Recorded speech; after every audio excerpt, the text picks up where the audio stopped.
Everybody, welcome. Thanks to our sponsors. Thanks to Ash. Thanks to IJSPT for putting this on for us. We've got a great show episode for you tonight. It is number what, Philly? 44, Higher. Come on, bro. Come on, man. 46, Higher. 47. 48. 48. Number 48. I actually counted tonight and I got it wrong. Yeah. Math is Well, one hard. of us has it wrong. I have like a 48. This is I'm with we did 48. two 1 month, so you may be off one by the 1 month where we did double. Okay. But I have 48 anyway. Okay, great. What are we going to do for the 50th? We got to have a I don't party. know. We got to plan We something. got to have some Two Actually, we big got to months. plan shindig. something really Yeah, two good. months. Yeah. I don't even know if we have a speaker yet, so that'll be good. We can plan. We can prepare for the 50th. Awesome. Well, Love it. everybody, I'm Rob Manske, Wichita State and Ascension Via Christi in Wichita, Kansas. And we'll get to our guest tonight, but first, let's start with Philly. Hey everybody, Phil Page, professor at FranU in Baton Rouge, Louisiana. Thanks to our sponsors and, of course, to Ashley and all of our guests tonight. Looking forward to number 48 tonight, man. 48. Yeah. I hope I'm right. I And think you you're are. wrong. I'm hoping you're wrong. Barb, Hi, I'm Barb Hoogenboom. I'm the editor-in-chief of IJSPT, and I hail from Grand Rapids, Michigan, where I am working at retired right now. I retired recently from Grand Valley State University. thank you, Barb. All right, everybody. Our guest, one of one of our favorite friends. All of us that are on here is one of our favorite friends. The past president of the AASPT, most recent past president, President Michael Reinold. Mike, Wow, what an intro. That was great, yeah, Rob. you're the best, Yeah, buddy. 48th episode, and I finally got invited to be part of Journal Club. And I think I invited myself, to be honest with you. I think Well, this that okay. There's a whole backstory that we'll get to later. But he was invited. Don't believe him. He was invited previously, and he said he was yeah. busy. You know, I I'm busy on Wednesday nights. Had Uh, something it came up. Yeah, it but is no, we're it glad is to an have you honor, finally on. though. It's We're an honor finally to glad to have finally you be on. here, Rob. Thank you. Mike from Champion Sports Medicine in Boston. Mike, you know Brittany way better than I do, so do you mind introducing her quickly for us? Oh, of course. I mean, Brittany is really the reason why we're here, right? Brittany has done so much work in the field of biomechanics. She works over at Rush in Chicago with Dr. Verma and all the great physicians there. Such a good group out there. But adding Brittany to the mix several years ago there, I think it was just really exciting. Lots of great projects coming out of there in her lab. But more importantly, all this great workload data that she's been able to help us with. So really, we wouldn't be here without Brittany and her expertise and everything. So I don't know if that was good, Brittany, but Awesome, Tried too Mike. much. You're giving me too much credit, but Yeah, well, thank you, Brittany, for joining us tonight. This should be a lot of fun. We're the topic tonight we're going to discuss, the paper we're going to discuss was just published in IJSPT, interval throwing programs of various duration for baseball players based on biomechanical workload data. And this is the second of two articles, or maybe three. You said, Mike, you guys published, or Brittany published one prior to this with similar, I guess, kind of intent. So, either one of you, do you mind just telling us, just kind of briefly what the previous articles were and how they relate to this article?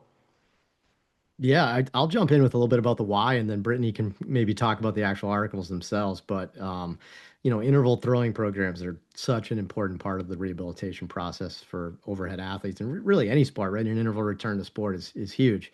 But ironically, the ones that we're following, the ones that we're using, are old and outdated.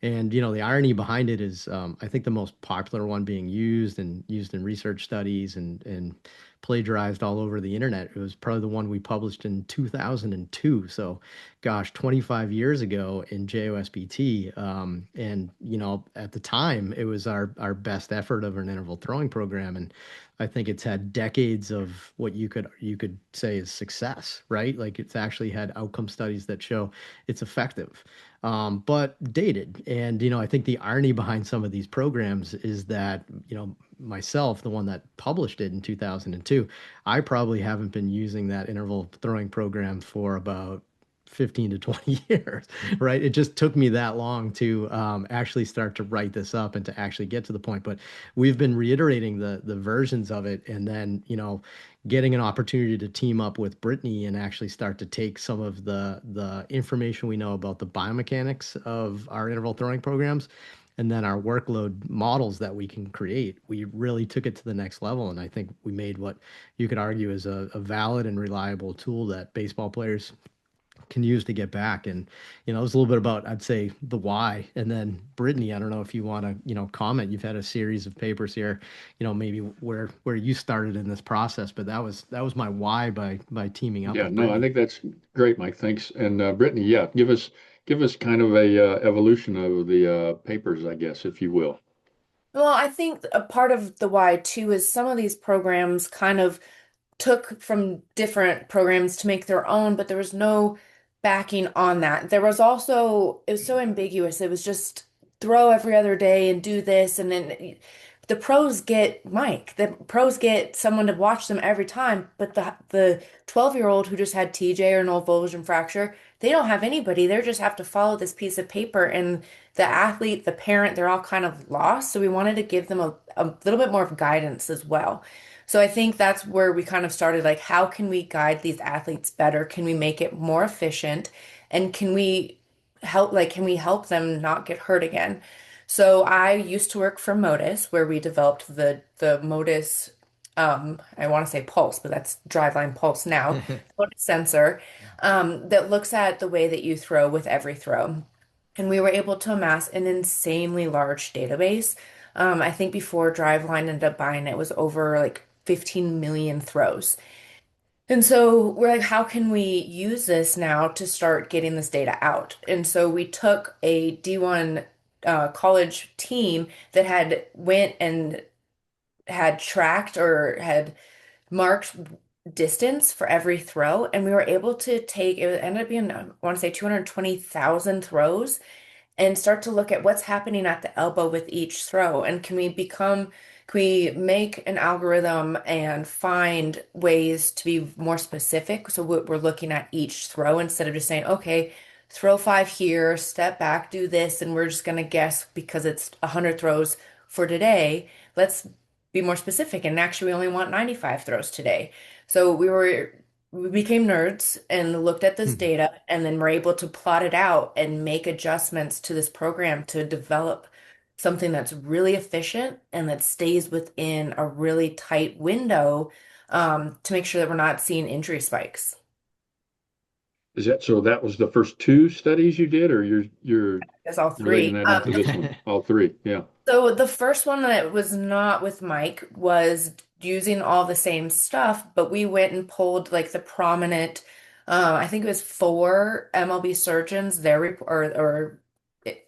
or hospitals, their programs, and plotted it out and looked at what was happening. And some of them were so long and never reached a workload that was close enough to return back to sport. And then some of them were so short and then just spiked, and we just saw too much workload too soon. Too soon, And yeah. so that's the first paper was like, hey, this is what's happening. We can do better. We have the technology, we have the data, we can do better. Before we did it and we did the best we could, but now we can do better. So then Mike swooped in and said, yep, I can do better. And then that's where we developed the first one, or I guess it was paper number 2, which would Number be two, yeah, for a new like TJ. And then yeah. this recent paper was, hey, we are seeing all sorts of surgeries. We need to be better for all of these surgeries. Let's do that. And that was the one with this most recent study with like two. I wrote it down here. Let's see, 238,611 throws is what you guys said. Yeah. So that was all from all college athletes, you said, right? Yeah. Mhm. Good. So, what and you guys describe, I think a lot of people maybe don't totally understand the acute to chronic workload, what that means and how you determine that. Can you guys describe, is it something describable, or do you have to have table or something. We don't have a table or anything here that we can show, but is it something You you can can read the describe, do you think? read the paper, right? You can read the paper Yeah, and you see could read the Brittany's paper. data, but I'll start and just say, a little bit, but the concepts behind it. And that was one of the big reasons why we got to this paper is, again, over the last 20 years, our understandings of the biomechanics of throwing and interval throwing programs just skyrocketed. We now understand the stress that's applied to a bunch of different throws and the different intensities and different styles of throws. Like we had that data point. Then the sports science world and really people in like field sports like Tim Gavitt with soccer, European football, or no, wait, what's is Europe what it's European football, right? I forget the way you say it, but yeah, we're soccer, they're football, right? They're with their field sports, they were able to identify this concept of chronic workload progressions and then acute chronic workload ratios, and essentially just looking at how much stress is being applied now compared to how you were in the past. And to us, we saw such success in the field sport athletes. We said, how can we build this for other sports? One of my colleagues, Dave Tilley, up at Champion in Boston, he built a model with Tim for gymnastics athletes, right? Like to try to build that, which is so hard to do.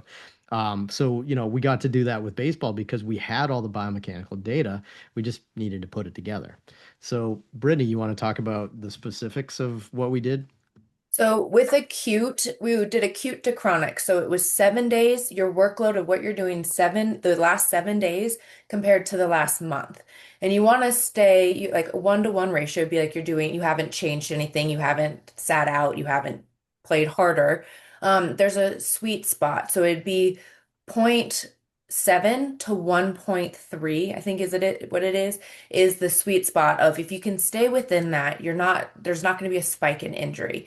And it was really interesting. So with all of Tim Gavitt's stuff, he used Catapult, so it was global GPS stuff, and it was body. Then we started to do joint specific shoulder and elbow, and we found that same sweet spot of the zero point 0.7 to 1.3. So once you fall either below that or above that is when you start to get injury. Um, Soccer, rugby, or cricket, maybe not so much, but those are all every 7 days is when you have a game. And so we have played with different buckets to make it 5 days because that's a starting rotation for a baseball player. Make it 5 days, 7 days, 3 days, kind of to change the acute versus the chronic. And we still found that sweet spot of that number. So I know there's a lot of MLB teams right now who like to change it instead of 7 to 5 because that's what's happening They for do, yeah. a baseball player. But that's what it really is how is your workload changing from what you've just done the last month? Are you going to ramp up too fast? All of a sudden, like you got hurt, you sat out, you had a pulled hamstring, you sat out for a week, and then you're going to go back and run 6 miles like you used to. Well, no, you're going to have a jump. So it's kind of the progression. And so we've done that with Modus a lot. Samir Mehta has published a couple of papers in high school baseball players looking at that. And so it's kind of interesting to see that global or joint specifics, we're finding the same data. But with the acute to chronic, yeah. Yeah. So you said the sweet spot is 0.7 to 1.3. How do you you said there's the risk of being injured if you're below the 0.72. Is that below 0.7 you would be doing less, right? So how would you Right. get injured? Would it be when you ramp back up, or what I'm saying? If you're throwing less, you wouldn't think you would get injured, or am I misunderstanding? It's the relative risk that the person's in that day. So you could be overworked or you could be underworked. But then if you were to go pitch tonight, for example, or throw a bullpen, for example, and you're not prepared for it, that could have a negative effect. Yeah. So So your underwork is, yeah, it's after right. after you're underloaded, then if you went back to whatever level, the risk would be high. Exactly. That makes sense. And Okay. and we always say, right, we talk about this all the time in rehabilitation and strength and conditioning. The body adapts to stress applied, but we don't talk about that it also applies when stress isn't applied, Yeah, right? yeah. And that's sometimes I think something that we miss. So, we have to keep both ends of that spectrum like in mind. Brittany, can you describe how the data is, the data that you said, the throws, how that's gathered? Is that with like a sleeve, or what is it? What is the actual device that gives you the um, loads and things like that? So to collect, when we collected the 238,000 throws, they were wearing the MODIS sensor at the time. So I don't know if I have it sitting. I do. So there's this little sensor. Nice. This is how you know I'm a nerd, is sitting right here at my desk. It sits on the throwing arm right below, like two finger width below the medial epicondyle. It could be in a sleeve, a compression sleeve. I know Driveline changed it to a strap, and it records every throw. So it does arm speed. It used to do max external rotation, arm slot, and then elbow varus torque every single time. So as they throw, we are recording this number and we can now plot it over. What we did was we plotted that elbow versus torque to distance, and we're able to build a equation that we could put in a distance and get that torque number. And then that's consistent. Is it it's a word I'm trying to think how to ask you this. Is it does that like have to be recalibrated consistently? How do you know that the data is consistent over all those throws because it's multiple people, right? Multiple throws, multiple elbows. How is it kept consistent throughout all those individuals? I had the fun task of doing it. Um, I would have it put it on, they put it on, and I would watch because I had to change within the app that they moved to a different distance. And I would make sure, hey, show me your elbow. Because on the MODIS one, there'd have it be a little bullseye so I could see if it was in the right spot, if it started to slip or move. Um, so I got to stand in baseball fields for a long time recording training data with that. But just to make sure, for the most part, it doesn't slip. There are guys who are like, hey, I don't like it. Driveline did a great job with the strap that made it a little bit better with the slipping. And so it was, yeah, there was a lot of. They didn't like it because it felt like it was sliding on them or something, you said? Or Sometimes some guys, like some of the muscular guys, beefier guys, they would feel like maybe it start to kind of slip down at the top here. So it kind of like if it was the whole full arm sleeve, it would kind of start to slip a little bit. But hey, fix it. And so every few throws, hey, show me where your sleeve is. We're good. Keep going. Phil, this would have been slipping on you, I think, for sure. It'd have been slipping. Biceps. I'm positive. Yeah. Yeah, Can Phil's I biceps. ask a Look at that question about guy. that? Look at that guy. Oh my. Woo, Brittany, really? and Mike, can I ask a question about that? So this is something that I've been thinking about and wondering about. Is so in 3D motion capture, we have a threshold. We understand that there's a magnitude of error, right? Like there's motion error. We get this. I mean, it isn't perfect, right? Have you guys done done some work that's assessed the magnitude of the error or the variation in measurements? And so I mean, I'm just kind of curious because again, 3D motion capture, EMG, we know that there's error that kind of associated with those tasks. Thoughts on that? Do you want me to take it? Absolutely. So that's a Mike's really good. passing on that one. Yeah. I'm the clinical I guy, Brittany. pass. I That's yours, should have Brittany. just said Brittany will Driveline. take that one. Yeah. So there is, and I think we have to kind of understand the tools that we have, and they're good. Like we know their strengths and their weaknesses, and just acknowledge that. Absolutely. And I think so. Okay, so we know 3D motion capture is the gold standard right now, and it's still with the markers. But this sensor is a great way to understand what's going on in the field. Mhm. The way that people develop these models, so I think there's been a couple like, hey, this isn't one for one with our elbow varus torque. Okay, well, did you develop the model the same way we did? Did you record Mhm. the data the same way we did? I think we just have to understand that each lab is different and we might be seeing different things. That doesn't mean that this is wrong or that this isn't usable. It's understanding what that tool does and then taking it and knowing, I guess, with a grain of salt maybe, or knowing, okay, this is what it is. Interestingly, this is 1,000 hertz. Most people record baseball data at Yeah, a 240 or lot slower. Right. 80. Right.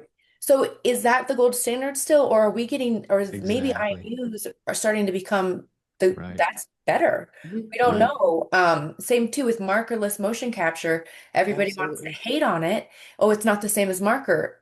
but it gives us so many things that we can't get with marker. Doesn't mean it's wrong. We just have to know we can't, it's apples and oranges. And we have to, within our apples, we know this. And within our oranges, it's this. We cannot say this apple, this Fiji apple is my same as my clementine. We just know it's different. How I just came up with two random fruits, I have no idea.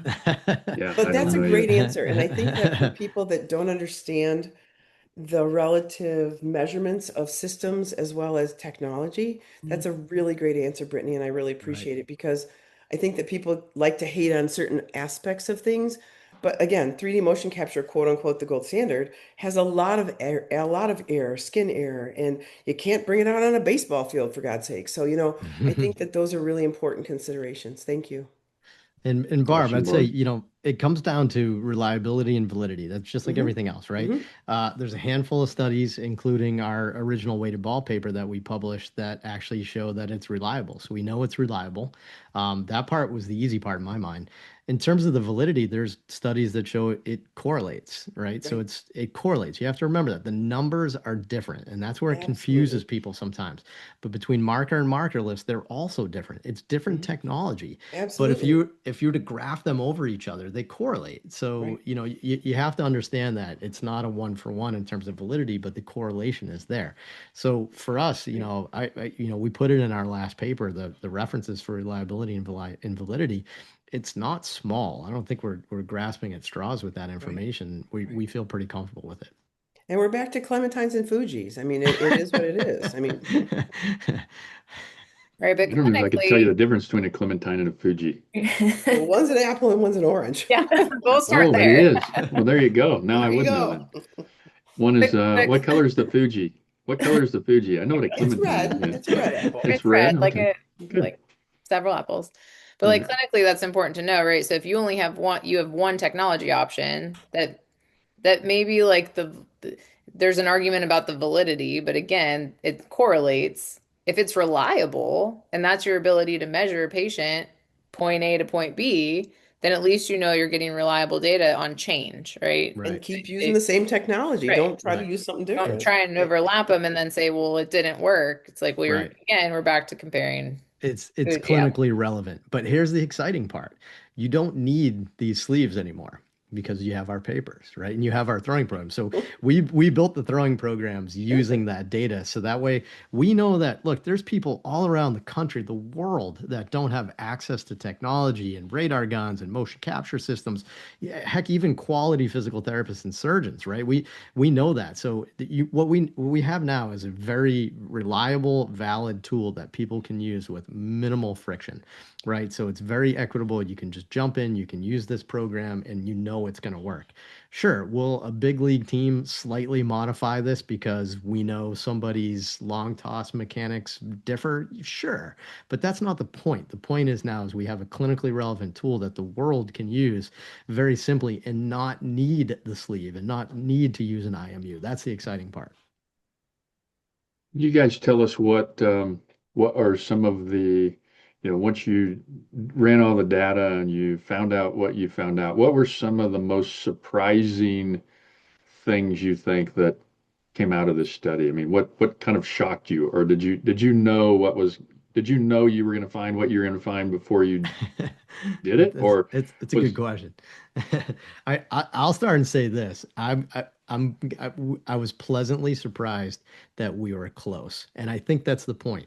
So 20 something years ago, we built all these programs based on intuition, our understanding of workloads, and just how to build, stress to the body. And to be honest, they were close, and they worked. It's not that these programs are bad or broken. It's just that this one's more optimal, and I think that that's the point. So that I'll lead with that, and then Brittany can talk about the differences between them because she found a ton in her first paper, which really made us, take a step back and think here. But I will say that I was pleasantly surprised at how close we were just intuitively. And then, Brittany, you can talk about the negatives. I mean, we could probably have a whole journal club about long toss. There are people who love it and you should go 350 and just, or there's people don't go past 120. And I think Mhm. what was really interesting was looking at the graph when you plotted over distance was once you hit 120, it kind of plateaus. So you're not loading your elbow more, you're not building up more workload, you're just now messing with your mechanics, you're doing a bunch of things that maybe you want, maybe you don't need. And I think that was a really interesting one. Also, once you hit 120, it's the same stress as you're putting the same stress throwing 120 as you are on the mound. So we kind of know your elbow's able to handle stepping on the mound. It's not like, oh, you're on the mound and this is going to be too much. It's like, no, you just threw 120 feet 20 times. We're okay to let you get on the mound and throw 5, 10. I think that was a cool one too. It's I think the biggest one for me was maybe we're going way too slow with these return to throw programs. Like some of these were way too long. I think we were being too conservative, which is crazy to think, but maybe a year's not. Maybe we can kind of let them with this program, Go a we little, could yeah, have helped it a little bit sooner. yeah, Sure. go a little Yeah. faster. Yeah, You know holding what? people back. We're holding people back a little bit, maybe. You know what I'm excited about, Rob? I think the finding of looking at the past programs was the chronic workloads at the end of our programs before were probably around the amount of chronic workload that you would expect to see in somebody mid-season. And if you think back in the history of times you work with baseball players, there's this like concept that everybody just accepts now that that first year back after Tommy John surgery, you're not as successful as you can be, right? Maybe your velo's down a little bit. Maybe you're not going to be back like, until that next following year, Hmm. because you're tired. But gosh, those programs we were doing before, they were starting their season off at mid-season form. They were exhausted. They were gassed from these crazy long throwing programs that just through and through and through. So we intentionally built ours so that way the chronic workload would be less, almost like the start of a season or like the end of Hmm. spring training. And I think to us, 'cause trust me, I've been using this program for over 15 years on gosh knows how many people at every level. Not only does it work, I know that my players don't have those problems that first year back. They just don't.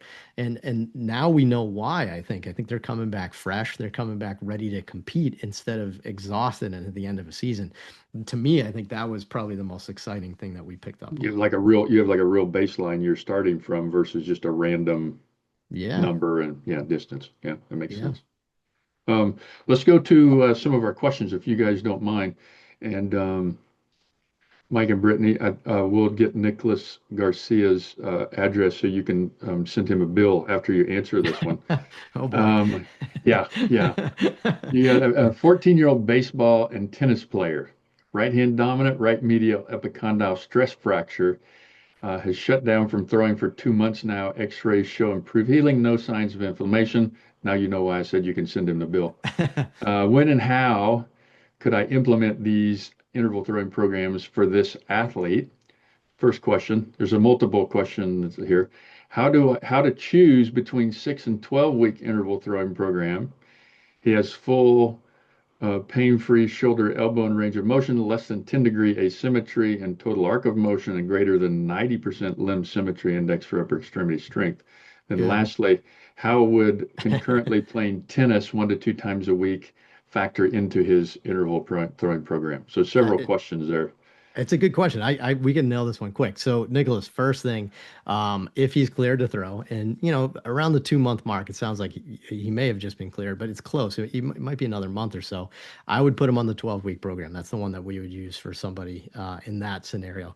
And that's again why we have these variations now. We have 6 weeks, 12 weeks, 5 months, and 7 months, and So that covers explain that a little further, Mike. Why would you go 12 instead of 6? Is it just because of mostly because he's his sport, his 14. age? Yeah, yeah. Okay. Yeah, Okay. mostly That's what because I he's figured, but 14. yeah. Yeah, six weeks we're trying to get like a pro or a college guy back in the middle of a season. This kid. All He right, should have time. let's Theoretically, he go should have time. Yeah. let's go He's back not to going pro yet. Yeah. the stress applied concept we just talked about. He has a stress fracture of his medial epicondyle, right? So he's throwing too much. He needs to pump the brakes. And so going to the next question on that about tennis, this comes down to everything we've talked about with workloads too. If you also want to play tennis at the same time, um, I don't want to say you can't, but you got to realize that those reps aren't free. That's more stress and that's workload that has to be put into the equation. So we would probably have to rework the whole program. I would say it's not in his best interest to try to go through both of them at the same time. Maybe when he starts to get off the mound and we know he's handling the stress as well, you can start like a slow tennis progression. But hopefully this kid doesn't need to peak for both baseball and tennis at the same time, right? No, great.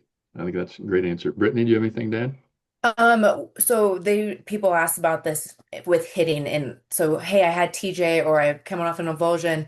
When can I start hitting? And there are some return to hitting programs, but there's no research that has been done that shows the stress on your elbow when you hit. With hitting, All yeah. we have is that we have guys who say it hurts when I hit, so I know there's load on my elbow. Right. Because when you throw, as we get nerdy, when you throw, you can build inverse dynamics from the ball down. But if you're holding a bat or a racket, you now have to think about the force that you're putting into from the hand into that implement. And we don't have that tech. People are trying to do it. There's some cool stuff. Sensor Grip Pro with a bat and a Glove, like a glove, kind of a glove, yeah. but it's not paired with motion capture. So we're not able to kind of build back to see that stress. So at a lot of this, but now we're going back to, we're still kind of guessing. If his x-rays show that that's healed, I would say let's wait until he finishes the program and then we can start the tennis. Or he loves tennis more than he loves hitting baseball. So then we structure that. Sometimes you have to ask the athlete that. It's Well, like, what's your choice? What's your yeah. favorite? Yeah. Yeah, good point. Good point. I think this is a good question. Unfortunately, we don't know who it is. It's from the ever so present anonymous attendee. Was any research done to see if there was a correlation between certain arm slots and angles, like over the top versus 3/4 versus sidearm, and the varus elbow torque at different distances? You didn't discuss that really, so No. It's funny, Tread just posted maybe yesterday that if you have a side arm slot, you should not be throwing past 120. So that I wonder if they saw that. No. Obviously each person handles something differently. So that's why maybe this the driveline pulse is helpful when you're doing this. But most of these guys, I will say none of these guys were sub throwers in our collection of data. So they were all somewhat over the top, but we did not look at. Okay. Douglas, I'm not even going to try to butcher your last name. Phil, how do you pronounce? Are you on the questions here, Phil? How do you pronounce Douglas's last name? Nope, not taking it. Okay, yeah, I'm not either. I'm going silent T, Verdi. Verdi? I'm going Verdi. Okay, I'll go Verdi with you then. Douglas Verdi. I guess Doug could answer. He could send us another question saying you guys answered it correctly, or he could put it on there, telling us how you would actually sound it out. That would be nice, Doug. But his question: how much long toss do you do if you're working on correcting pitching mechanics if athletes change their mechanics? Wow. All right. Let me see. Yeah, How that's a much good long question. toss do you do if you're working on correcting pitching mechanics? Well, so Brittany just made a point, right? So think about it, right? Like Rob and I, if you hung out with Rob and I in real life, Rob's like, I don't know, 3, 4 feet taller than me. What do you think? It's We're like close, twins. right? We're like Yeah, twins. exactly, right? Twins. We had So that discussion. Rob and I shouldn't be doing the same long toss program, right? And it's the same thing with arm slots and the same thing with it's just everybody's a little bit different. So if you want to work on correcting pitching mechanics, then you should work on correcting pitching mechanics and not long toss mechanics. Because you could actually argue that your mechanics break down, especially as you get out to the extreme long toss, even though that's what a lot of the people online that are trying to sell you these programs will tell you is that these programs are for mechanics. It actually breaks down, right? Because think about it. You have to try to throw it as far as you can. You're kind of just hucking the ball, right? So, for us, if you want to work on mechanics, it's specificity. You work on your mechanics. I'd say that's how I would advise you, Doug. Hey, Barbara, I got a good question for you. Mike and I were discussing this a couple weeks ago. If we were twins, which one of us would be DeVito? Would it be me, or would I it take be the Mike? fifth. Thank you, Barb. Thank you, Barb. Just so everyone knows, it's Taverty. Taverty. Oh, Oh, it really? is a T, Taverty. Taverty. Taverty. Awesome.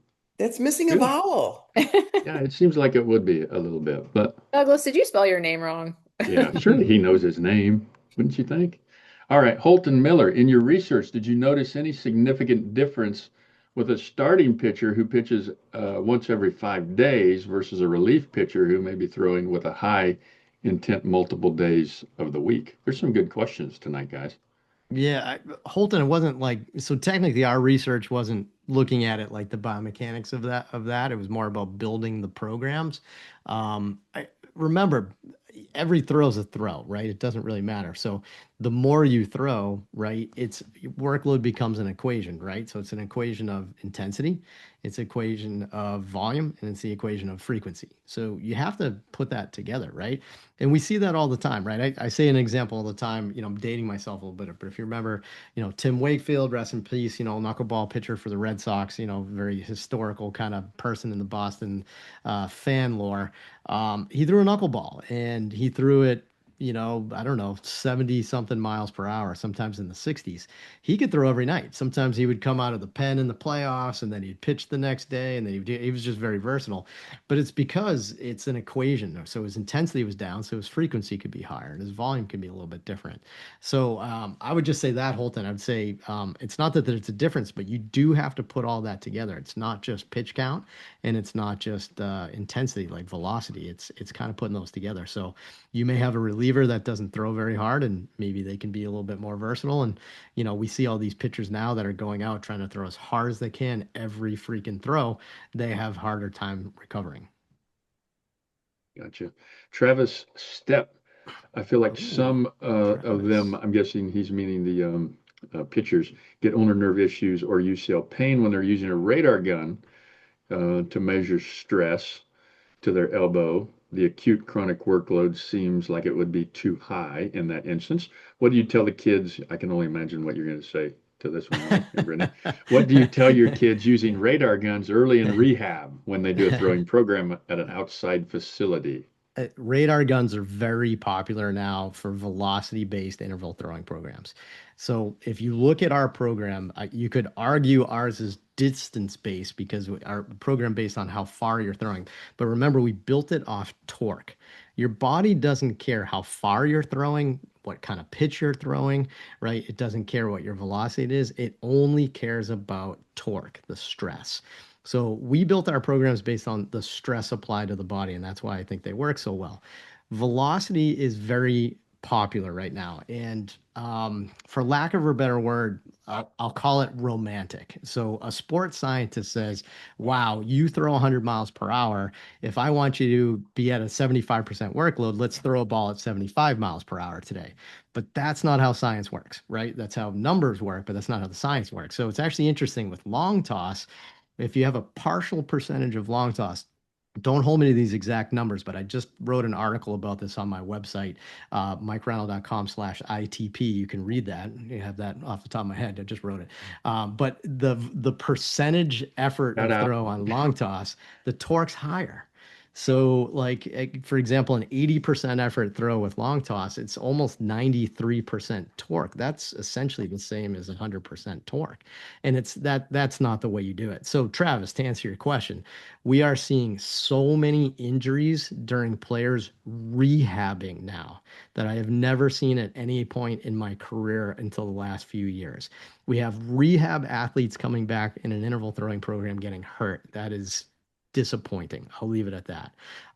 But we have stress fractures. We have re-injuries to the things. Imagine getting a stress fracture coming back from Tommy John surgery and not taking a step back and reflecting that maybe the throwing program was too stressful. So we see these programs that are coming and they're becoming popular within professional baseball because, again, that whole concept of velocity. What essentially is happening is people are just throwing with way too much torque, way too early in the program. And I apologize. Clearly, I'm, it's a sore subject for me. So I apologize, but No, I no think problem. the problem too is when you do these with velocity, let's say you were throwing 100 miles an hour before you got hurt. You got hurt. So why are you using that as your bench line Yeah. to ramp up to? So I think, yes, in the absence of some things, it's a guide, yes. Um, but I also like I've had athletes send me like, "Hey, how do I look?" I'm like, "Is this before you got hurt?" They're like, "No, no, no, that I just threw today."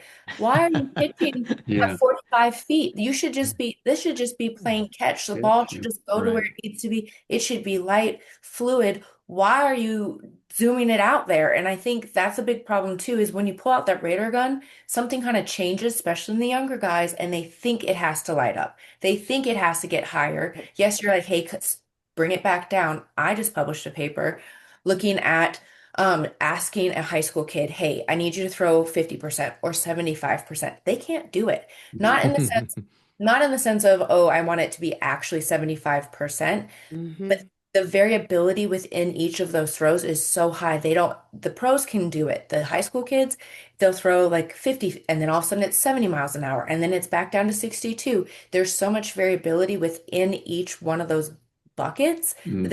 we're not, they can't even do it. So it's a little bit of mismanagement, only in the sense of they're not good at Yeah. They judging. can't judge it. Yeah, at all. And it's usually higher, right? I mean, it's So what usually I'm higher than the hearing, percentage. is that torque rules, and torque is the thing that's going to hurt you.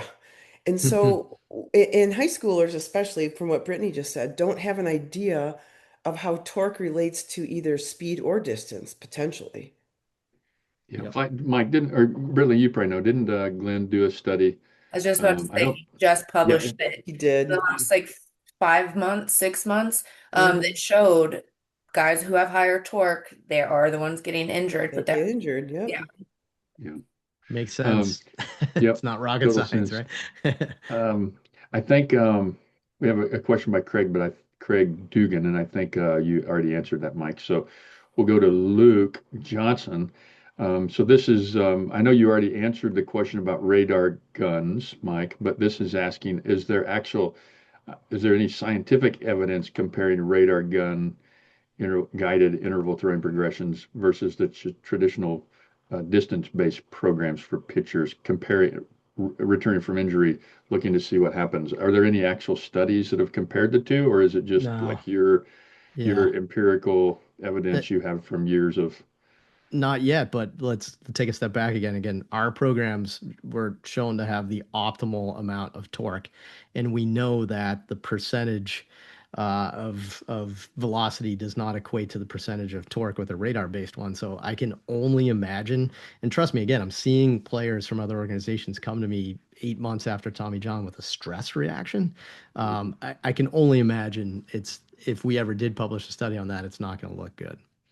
Craig Okay, had so a I'm gonna follow-up real quick. thank Should velocity in the ITP be a percent of their pre-injury velocity while they're Ah, going through the program? well, It is.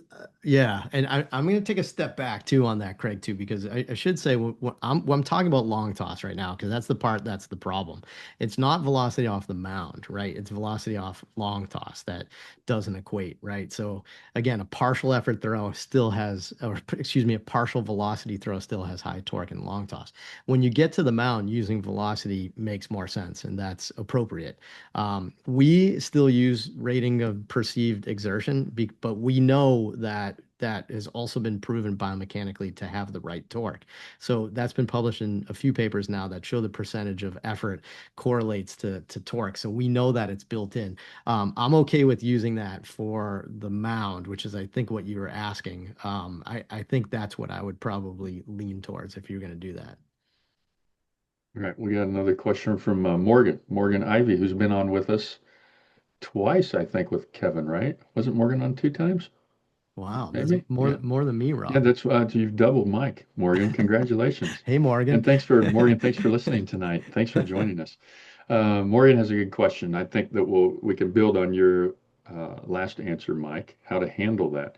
So for our post-op guys who are told to follow specific interval throwing programs from surgeons that may or may not have great workloads, how do you recommend integrating these workload principles, or uh, how do you recommend approaching conversations with the providers? I'm assuming she's meaning the surgeons or whoever is Yeah. kind of guiding their treatment other than you. Yeah, I mean, there's two things with that, Morgan. That's the person that's using the older programs and then the person that's using the radar-based ones. And that's the two different conversations. With the older programs, I think you can just show them our papers and just say, hey, there's some new research out that has a more optimal one. And they actually compared it to the old programs, and they showed that this new version is better, better chronic workload progression and more appropriate acute chronic workloads. So you can say, this is better. Are you okay with me using that? And hopefully they see, like, if you look at the co-authors on this, we have Dr. Andrews, we have Dr. Dugas in Birmingham, we have Dr. Ahmad with the Yankees. I mean, these are baseball surgeons that are part of these papers here. So hopefully they'll start to see that. If you have one that's on, the radar-based program, or maybe you work for a professional organization like you, Morgan, and, your sports science or your pitching team wants to use the radar ones, you can try, but, they probably think that one's, the right answer. So again, I always say anytime you have a conversation, it's about data, right? Like you have to have your why and you have to have your data behind you. And I think our paper is with the data, and that's why we publish those nice graphs. And I had to beg Ashley and Barb to let me put the graphs into the appendices, the appendixes. Appendices. Appendices, yeah. I'm the clinical guy. Brittany says appendixes. I put those graphs in there because I talk about those graphs with my players when I give them the program.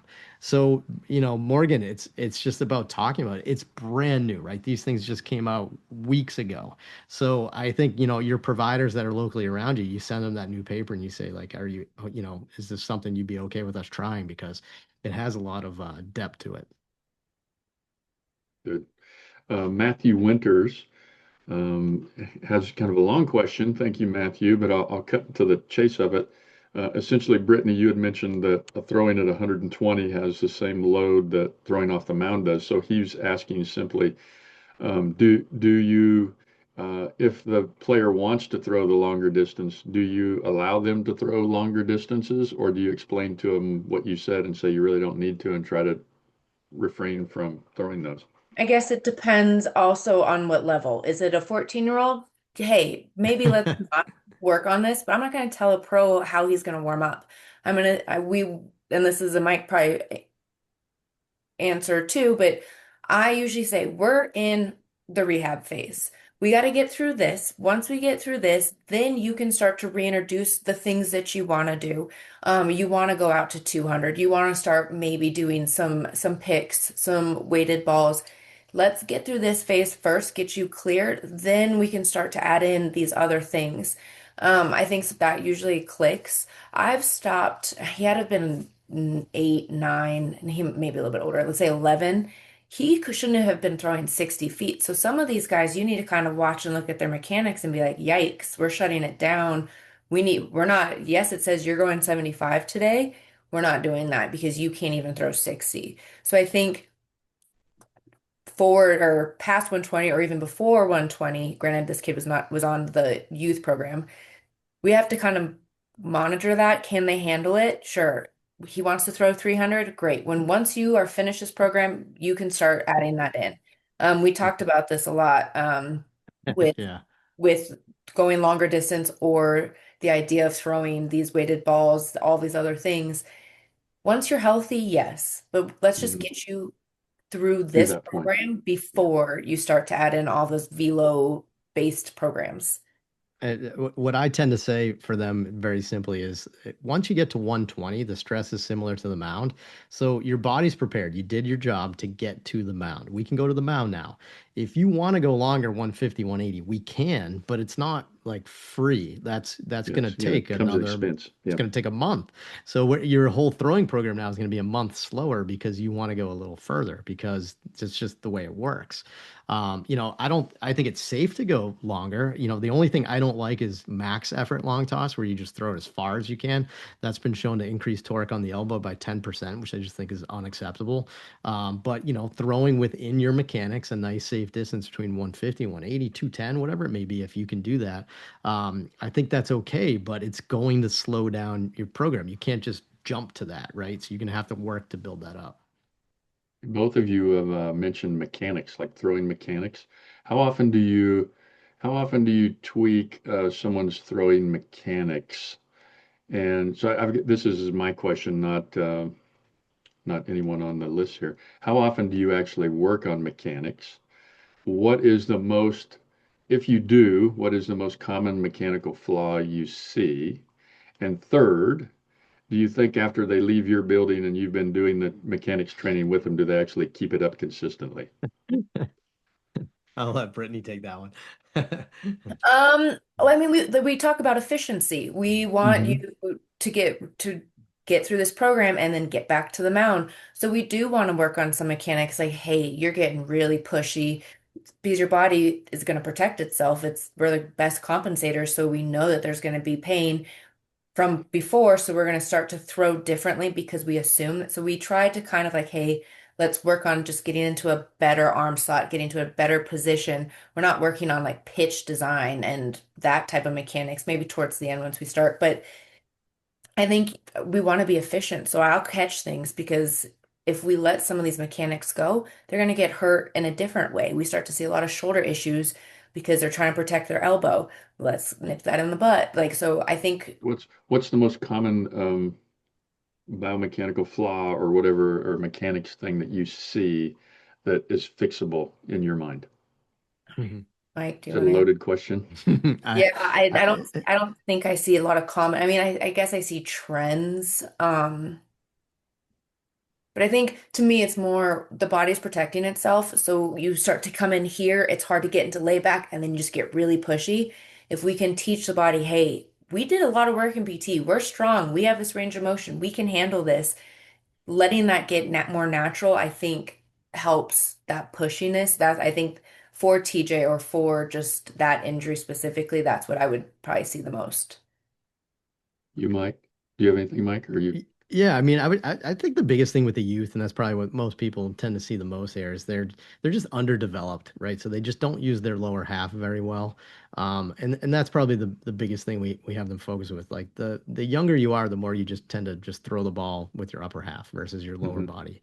So, you're about to start a 5 month, a 7 month throwing program after a big surgery. Like, let's take advantage of that. So, I like to collaborate with local pitching coaches and biomechanists and try to not do everything myself because I just think it works better when you collaborate with experts with that.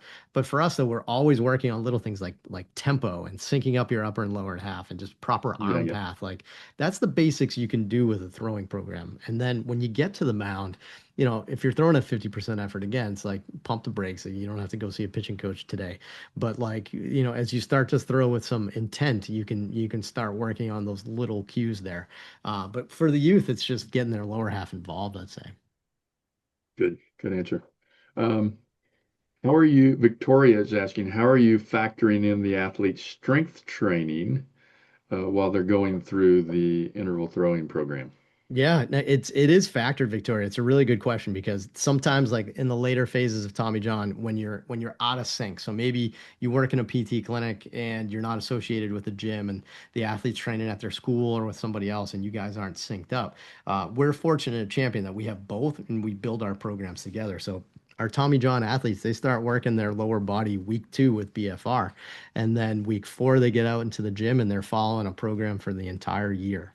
As you get further along into the phases, some of the mistakes we see are just things where they're just burning out their forearm like during their lifts, right? So they're trying to PR a trap bar deadlift and just using up so much grip strength like 10 months out of surgery, when all you're doing is just fatiguing out your grip and your forearm. And then you go to throw, you're achy, you don't feel great. It's your dynamic stabilizers aren't there, and then it's just confusing to your brain. You're like, wait, is that my ligament? Do I not feel great again? So for us, we just say like, later phases, like we're not trying to PR like a 3 point row with a 90-pound dumbbell and, trap bar deadlift, that sort of thing. But we do build it in. We have lots of gadgets, right? Safety squat bars, belt squats.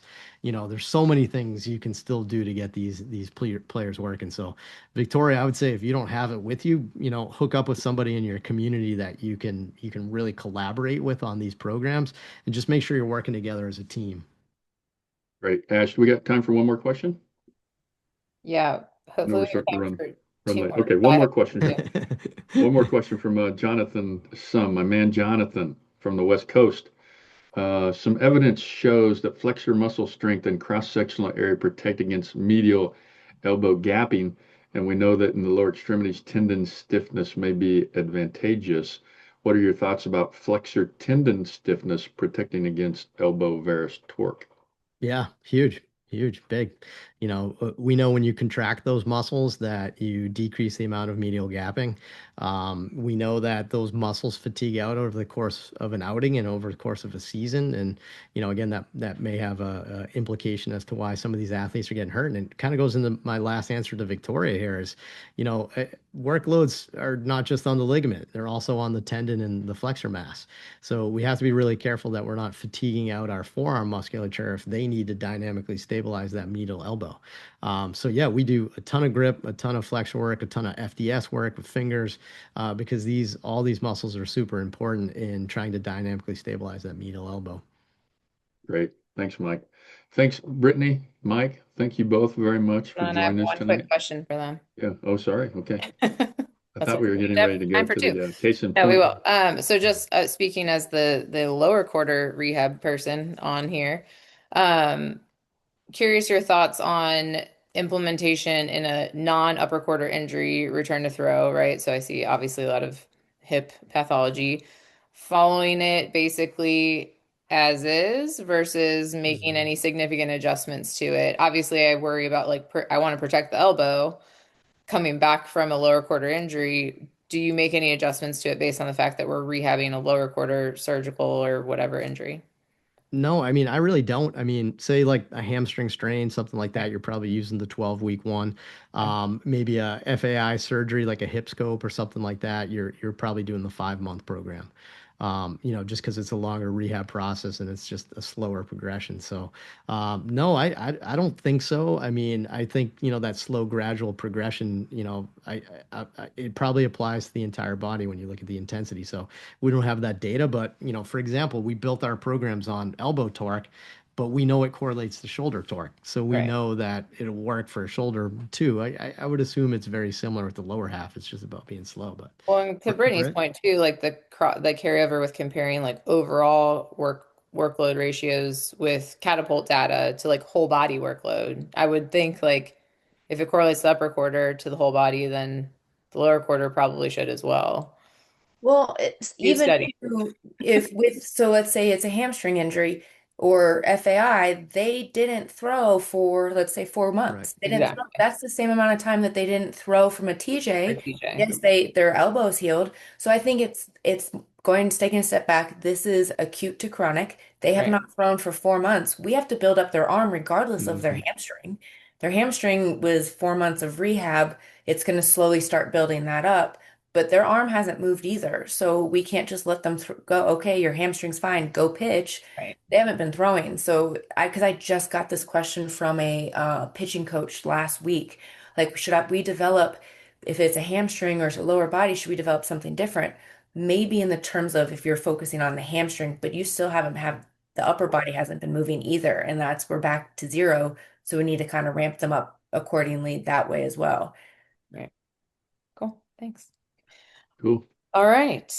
Well, Well, Ash, we need to have these guys back. We're leaving This 11 is awesome. questions, We're leaving a lot of 11 questions on the questions on the table, table and that we're not you even going to guys be have able a to get lot of to. info that So, people are interested in.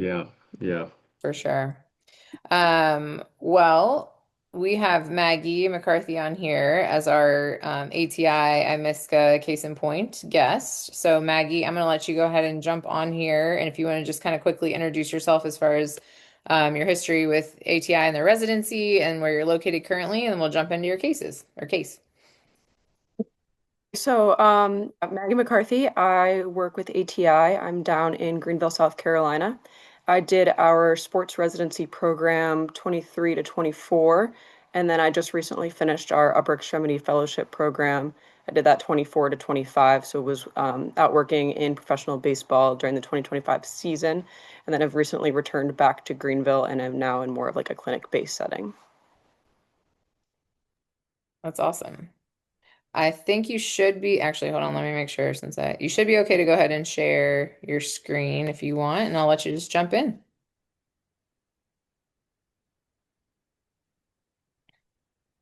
Do we see my screen? I think it's loading. Yep, you're good. You're not in presenter view yet, but I see your screen. presenter view now, should be. Yep, you're good. Cool.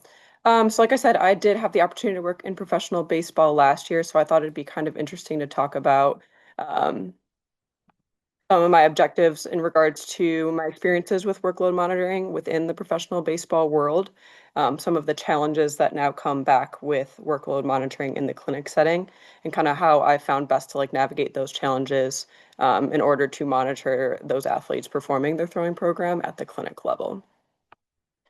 In my time in professional baseball, we utilized both catapults and acute to chronic ratios to monitor workload. Just a little brief overview for those that don't know what catapults are. It's that small little oval-shaped device at the bottom of the picture. It's worn in like a little pouch sewn into the catapult bra, also in the picture, and the athletes, both position players and pitchers, would wear that. So what the catapult does is it uses a combination of inertial sensors and GPS data. It'll capture linear and angular velocity and acceleration during throwing motions to measure the power output during a throw. That data is then analyzed to provide insights on throwing performance. So kind of like their overarching advertisement is that the catapult baseball analytics will capture the swings, pitches, and throws alongside running demands in a single device. So it helps to optimize performance by managing workloads. It mitigates injury risk by quantifying training program, monitoring loads, and reducing injury risk. And it'll also support return to play through objective management and rehab. So in addition to high impact activities like throwing, it'll also measure total load. So it can be used for running speeds and total distance. So for position players at the organization I was at, we utilized it to determine high speed exposures, swing counts, and total volume and distance to calculate running and time on feet. We then compared that individual player data to positional norms to determine readiness for play and avoid a workload spike. So it helps to ensure that a player is at X amount of workload before going back to their affiliate. For pitchers, what we did is we used it to track volume and intensity of throws, so taking into account factors like throwing a bullpen in a game as well. Here I have just examples of what that catapult data looks like. So it tracks intensity of throws each day. So it looks at the total number of throws thrown at a lighter intensity, and that's that number in green, and a higher intensity, the number in red, and it'll track the total number of throws performed each day, as shown by the number in the white box at the top of each bar. So here I listed two different throwing programs from two different players that we had worked with, and it displayed through the catapult data. So picture one is a clearly defined low, medium, high velo-based interval throwing program with 6 days of throwing and one off day. And then picture two is a distance-based interval throwing program, alternating between low and high days with 1 day off a week. And as you can see in that like right half of the graph, that player was transitioning to a deload week at the end. So what we did is we pulled data as kind of a way to track and monitor the acute to chronic workload ratio throughout the entirety of their throwing program. Before even starting the program, we would track where that AC ratio would be maintained throughout the entirety. So projecting the AC ratio based on the throwing program that was made to ensure it is performed at an appropriate workload progression. The catapult would then be used to track that AC ratio in real time as the player would perform their daily throwing program. And depending on the player and position involved, would either be a heavier distance-based or heavier velo-based program. And we would then get daily feedback of the AC ratios throughout the interval throwing program from the catapults. That would allow us then to make live adjustments to the interval throwing program if needed based on the AC ratio.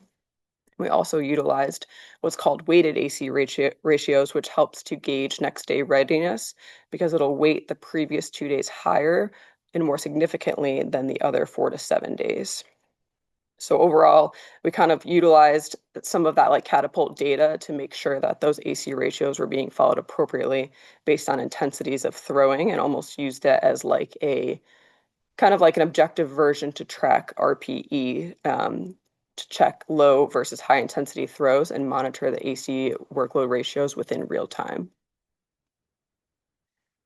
Then coming back to a clinic, monitoring those interval throwing programs comes with many challenges and the need for creativity and heavy communication with these athletes, especially when compared to the professional baseball level. So really coming down to like control, context, and consistency. So really some of the first challenges comes down to insurance issues. So a lot of clinics, myself included, utilizing insurance for billing, which comes with costs and visit limits. So financial problems that arise with copays or coinsurance, or even leading to bills on the back end can limit patient access or athlete access to care. So on top of that, visit limits can also affect their ability to be seen at your desired frequencies throughout the entire rehab as a whole. The next come down to accessibility. So especially in a location where I'm at, these middle school and high school age kids are coming to PT after school hours. So with most of the day, that being most of the day, and the clinic and clinician hours varying, each can create barriers to access of care to get these athletes in.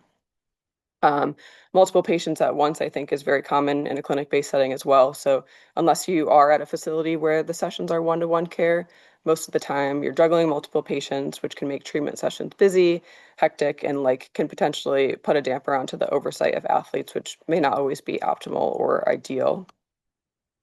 Unlike professional baseball in the clinic, you don't control the full workload of the athlete. So kind of like what I was talking about earlier, like everything is tracked at the professional level. Every throw, distance, intent, velocity, their lifts, their recovery, and even sleeping in some organizations, like all of that is tracked. But in the clinic, you see a snapshot of their day, like maybe you see them 2 to 3 hours total for that week. So that athlete may leave and, throw extra 2 days later because they were feeling good, or maybe they're skipping days between their sessions or skipping steps and potentially progressing themselves too quickly throughout that program. Compliance also becomes an issue at the clinic level. Professional athletes quite literally get paid to come to rehab where they have constant staff oversight. They're incentivized to follow a plan as their job depends on it. In the clinic, there's no obligation to come, and things are going to pop up, family, events, school events, and travel, and they may miss appointments or potentially even a week at a time for random life events. In addition to that, like their ability to self-report is just variable. They may forget details such as what distance they threw or how many throws they did, leading to over or under reporting of workload potentially. I can't tell you how many times I've had conversations with these kids like, oh, tell me where you're at in your throwing program. They're like, well, I think I just did this, or I think I just did that. And it's continuing to like educate them on the importance of their ability to track and their compliance with this program as well. Environmental variability is also a challenge when it comes to the clinic. So in the professional setting, they have controlled schedules, they have predictable throwing surfaces, routines, and even weather accommodations, especially with most of the rehab occurring in Arizona and Florida, where the weather is nice most of the time. But at the clinic level, these kids are having to throw in cold or rainy weather, potentially at bad or unkept fields, and with irregular schedules due to school, work, and travel. And they tend not to have standardized warm-ups and recovery, despite efforts for education otherwise. Next, the mixed workloads outside of baseball. So again, within the professional world, the rehab, the throwing, the strength and conditioning, they're all integrated, coordinated, and calculated together. But at the clinic level, these workloads are less controlled and accounted for and much harder to coordinate to best fit the athlete. So these kids may be lifting heavier or playing games and tournaments of multiple teams or different sports, which can make it harder to track from a workload perspective as well. Next is the social and psychological pressure. So progressions in the professional world are strictly enforced between the medical team, whereas the clinic, these kids are getting pressure from parents, from coaches, potentially even other teammates, and that can lead to them feeling rushed and to push ahead of the program when they start to feel good, despite the appropriateness of that. And lastly, it comes down to the limited data and objective measures. So professional baseball, you have radar guns, you have RPE scales, which these players are much more familiar with. You have heavy staff oversight, you have wearable technology even. But in the clinic, you're really relying on these like middle school, high school age kids to rate their RPE or intensity levels when throwing, which, is going to be much more inconsistent. So their 70% intensity is really going to be much more higher in reality. So some ways that I mitigate that is really sticking to the distance-based interval throwing program. So we know that as the throwing distance increases, the elbow varus torque will also increase. So I utilize interval throwing programs that are going to progressively increase the distance that the athlete must throw, then harder to reach the target. So the increased intent will drive the velocity, arm speed, and ultimately the elbow varus torque. So by progressively increasing the distance given to the athlete, progressively increasing the distance in the throwing program given to the athlete at the clinic, it'll gradually expose the elbow to the increasing varus torque, like was talked about in the paper. So, the studies that have shown that the throwing velocity does not correlate to the elbow torque and varies per pitcher. So really utilizing distance as a variable to control and expose stress to the throwing arm is much more reliable, especially in the clinic setting when utilizing velocity is not even really an option most of the time anyways. RPE I will use very frequently as well. So just that subjective measure of training intensity, kind of helping to guide the athlete in understanding their internal load experience when they throw. It helps them to gauge how their body is and has respond to the throwing that they're doing in regards to both arm and full body fatigue. So I'll put the scale on the slide onto all of my throwing programs for the athlete to track to make them aware of their fatigue, but also as a way to kind of check in regards to how they feel when they're outside of the clinic. And I'll have them bring that in, and that'll be a point of discussion for us as we reflect on how their throwing program has been going outside of the clinic. So I think it's important to, not just utilize that distance in those distance-based throwing programs as a way to monitor the workload themselves. So, two athletes throwing at 90 feet could be throwing at very different effort levels and very different intent, creating different elbow loads. So I make sure that the athlete understands that it's not just the distance that they're throwing at, but also the intent, which is the real driver, taking into account both distance and effort when thinking about total workload. So distance is going to be easier for that athlete to track, but that continued education on the intent when they do throw. And then I'll make sure it's very clear to the athlete at each phase, not only the importance of sticking to the distance, but also throwing at their specific intensity and tracking their RPE as well. And then lastly, like we talked about, we want to make sure that we stay with an appropriate acute to chronic workload ratio. So studies showing that we want to stay within that sweet spot of that 0.7 to 1.3 acute to chronic workload ratio to avoid detraining or overtraining, both of which will increase our risk of injury. So really at the start of that interval throwing program you'll have a high acute to chronic workload ratio in the first 28 days because there is no chronic workload in the days preceding the program since the athlete has been shut down. So I'll utilize throwing motion drills, sock drills, towel drills, plyometrics prior to initiating that throwing program to help build workload. But, in the clinic setting, that's not something that is easily tracked from an objective standpoint. So really just taking into account that the load on that throwing arm at such a short distance at the beginning of these programs is so low that it's more than likely not a concern, but having some sort of, chronic buildup from the plyometrics or the arm drills is going to help establish that chronic baseline. So really thinking more about tissue tolerance, mechanical reintroduction, and gradual stress exposure at the beginning of these programs and focusing on that structured progression, a symptom response, and mechanical quality when early in the program, and also educating this to the athletes and the importance of that as well. So not only is it important to select an appropriate length program based on the athlete's injury and their time that they've been shut down, but it's also important to ensure that this interval throwing program has the appropriate acute to chronic workload progressions, maintaining that ratio between 0.7 and 1.3 to ensure appropriateness of tissue loading and stress of the athlete, which is very essential. So really at the clinic level, it comes down to flexibility, communication, and education. So having less control and limited time with the athlete in a clinic, these things are ultimately the most important aspect. So you can set them up for success with an interval throwing program, utilizing appropriate length, with appropriate distance progressions, acute to chronic workload ratios, and the use of intent and intensity with throwing. But ultimately, if there's not proper education on the importance of following these guidelines, communication of the expectations of the interval throwing program, and regular check-ins on compliance and response, then you're not setting up the athlete for success. Lots of time in the clinic, it can be challenging to keep the athletes consistently coming once they begin their throwing program. So with less regular check-ins, life events, and even weather, you have to be prepared to be flexible with the game plan and adapt to the athlete's needs based on things that come up. So really like utilizing these three things, but educating and communicating with the athlete is really going to be the most successful way to help them succeed as they progress through their interval throwing program. What I got. Awesome. Thanks, Maggie. That was All really helpful. Thank you. Yeah, that was great. That really tied together everything I think that we hit on. And we've all decided we need to have a round 2 of this discussion on this paper. So appreciate everyone's time tonight, and to those 280 plus of you who stayed on through the very end. Appreciate you. We'll be back next month. More upper quarter discussions, I believe, with Yes. Malone Yes. and Dr. Mayer. from Awesome. University of Kentucky. So hope we see you guys back on there. And Mike and Brittany and Maggie, thank you so much. And Yes, thank hopefully you so get much. you back soon. So everyone, download the paper, share the paper, post the paper, all the things. Got it. So, all right, thanks everyone. See you next Reach month. out Thanks, to guys. Thank you so much. Thank you, you. everybody. Bye.